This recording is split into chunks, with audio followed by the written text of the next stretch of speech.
Apa kabar Sobat Kesoy sekalian? Ketemu lagi dengan saya di channel Serba Kesoy, yang kali ini akan mengulas sebuah earphone yang cukup unik di kisaran harga 138.000 hingga 159.000 rupiah. Dari brand yang cukup familiar juga, KZ-ED9. Earphone ini sebenarnya earphone lawas, tapi nggak terlalu banyak yang ulas di dalam negeri. Jadi kira-kira apa ya uniknya? Yuk, langsung kita unboxing dulu dan cari tahu lebih dalam.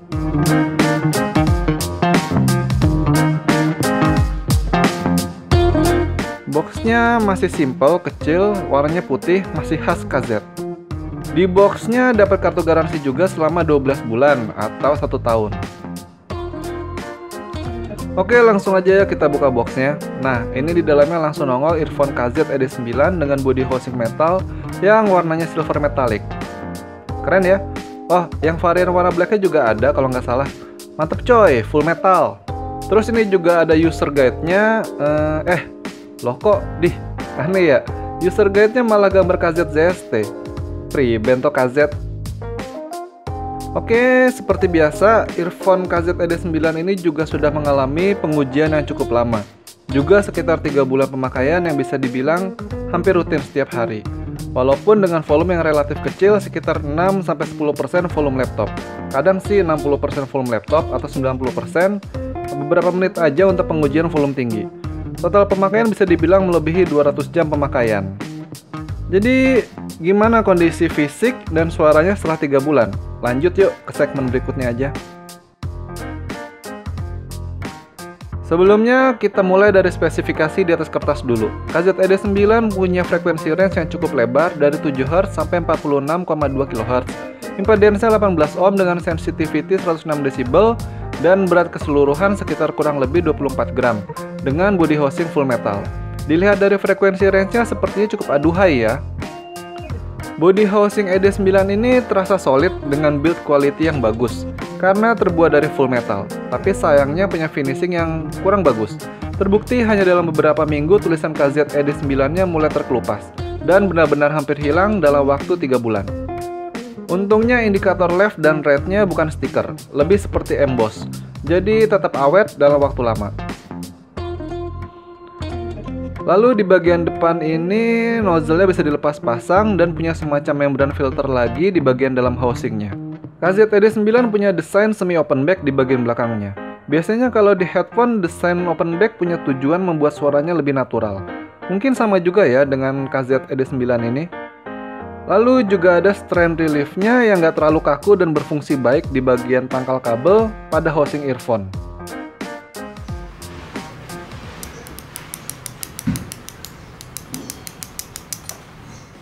Paket KZ-ED9 juga dilengkapi satu pasang eartips ukuran besar, satu pasang eartips ukuran kecil, dan 2 pasang eartips ukuran medium yang udah sekalian dengan nozzle-nya. Kabel dari Y-split ke housingnya ini terasa cukup liat dan tebal. Ukurannya pas, tapi kerasa agak lengket-lengket karet gitu ya. Dan suara-suara mikrofonik seperti ketukan jari atau gesekan baju juga dapat terdengar dengan jelas. KZ-ED9 dilengkapi dengan mikrofon dengan satu tombol multifungsi untuk play dan pause musik, juga menolak dan menerima panggilan. Housingnya dari plastik doff yang cukup simple. Untuk Y-splitnya juga terbuat dari plastik, tapi dilengkapi strain relief pada tiap ujung kabelnya. Bentuknya sih benar-benar mirip huruf Y gitu ya. Terus buat kabel utamanya sama dengan kabel dari Y-split ke housing, hanya lebih tebal jadi terasa lebih liat, tapi juga mengurangi rasa khawatir putus karena tertarik. Untuk housing jack 3,5 mm-nya terdapat strain relief yang cukup fleksibel dan lentur, juga berfungsi baik mengurangi tekanan pada kabel. Jack 3,5 mm-nya jenisnya udah gold plate seperti earphone KZ di kelas harga ini pada umumnya. Ada logo brand KZ pada bagian belakang housing jacknya juga. Di bagian depan tadi saya bilang KZ-ED9 ini cukup unik ya. Ya, inilah unique selling point dari KZ-ED9, yaitu 2 tuning nozzle yang bisa dilepas pasang untuk merubah sound signature earphone. Nozzle dengan strip hijau dan berukuran agak lebih panjang adalah nozzle dengan tuning flat atau balance, dan yang polos berwarna emas untuk tuning nozzle bass. Lalu gimana dengan suaranya? Jujur setelah pemakaian 3 bulan ini dibanding waktu unboxing, suaranya tuh nggak terlalu berubah banyak ya. Dan saya cukup suka dengan kualitas suaranya yang bisa diganti-ganti sesuai selera dan juga sesuai genre musik. Misalnya tuning bass untuk EDM dan tuning flat untuk orkestra. Oke, kita mulai dengan tuning bass dulu. Suaranya cukup mantap dan dinamis, kira-kira seperti diagram ini. Untuk low atau bassnya ini, dia punya bass atau low yang punchy, bulat, ketat, dan cukup cepat. Nggak terlalu boomy karena ekor bassnya pendek. Impact bassnya oke karena terasa cukup detail dan punya sub bass yang lumayan dalam kalau diperhatikan dan didengarkan dengan volume moderat hingga sedang. Untuk frekuensi low-nya atau bassnya ini sebetulnya cukup nikmat didengarkan buat pecinta bass, tapi agak kurang nampol kalau misalkan buat bass head akut yang suka dengan bass yang boomy dan mendominasi. Untuk mid-nya kerasa agak hampa atau kosong atau sedikit reses, tapi tetap terdengar detail dan cukup jelas. Vokalnya punya body yang pas, nggak terlalu kering ataupun terlalu basah. Pokoknya kedengaran cukup pas aja, walaupun sedikit reses. Sibilan pada vokal nggak terdeteksi di volume rendah sampai moderat, baru muncul di volume tinggi, tapi masih kedengaran natural. Walaupun begitu, vokalnya juga nggak terasa cukup penusuk di volume tinggi. Terus untuk bagian high-nya ini sebetulnya cukup maknyus ya. Dari volume kecil sampai moderat itu kerasa cerah, sparkling, bersih, dan juga nggak pedas. Untuk tuning bass ini high-nya itu kerasa sedikit roll off. Terus buat telinga saya juga high atau treble-nya ini nggak cukup pedas di volume tinggi. Tapi mungkin buat beberapa orang yang punya sensitivitas tinggi terhadap treble, akan kerasa kalau treble ini cukup pedas di volume sampai 90% volume ponsel. Untuk soundstage-nya pada tuning bass ini sebenarnya nggak terlalu luas alias standar. Cenderung semua instrumen itu terfokus di tengah. Tapi separasi, detail, dan channelingnya ini oke punya. Suara tiap instrumen nggak tercampur aduk dan rapi, walaupun masih ada residu low yang bikin suara di mid agak ketutup. Walaupun begitu, suara-suaranya tetap stabil dan nggak kacau balau di volume tinggi hingga 90% volume ponsel. Untuk separasi suara dan detail suaranya saya kasih 2 jempol deh buat harga segini. Nah, sekarang kita ulas suara di tuning balance-nya ya.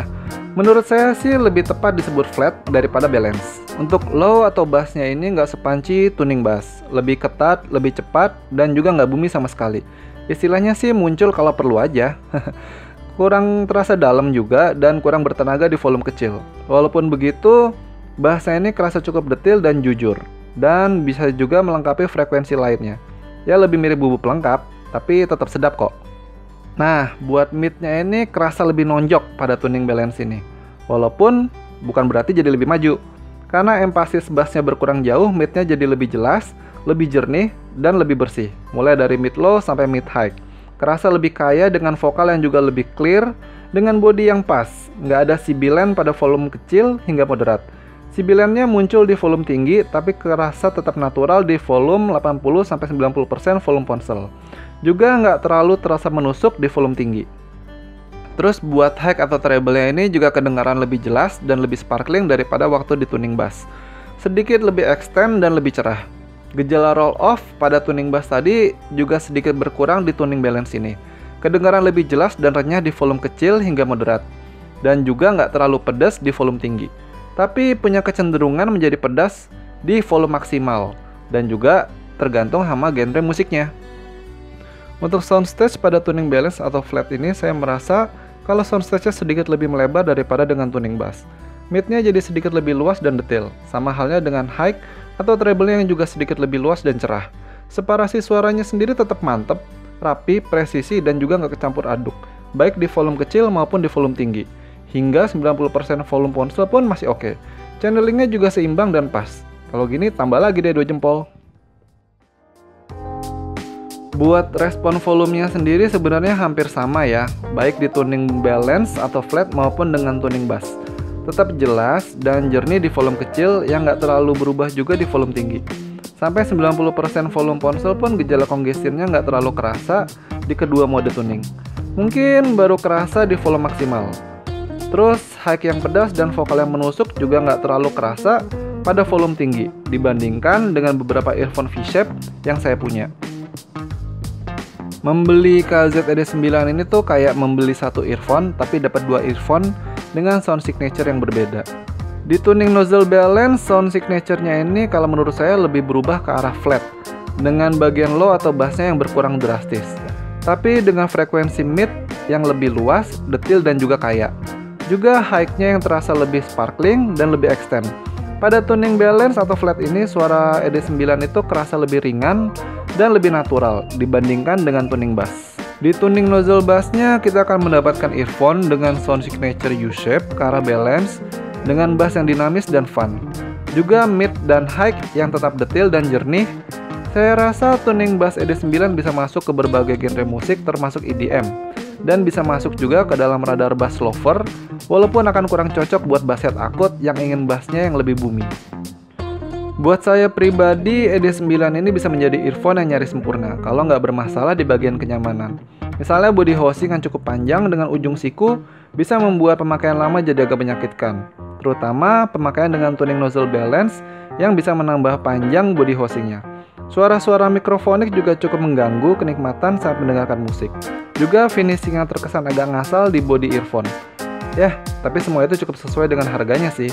Earphone mana yang bisa kasih dua sound signature dalam satu unit earphone di harga segini?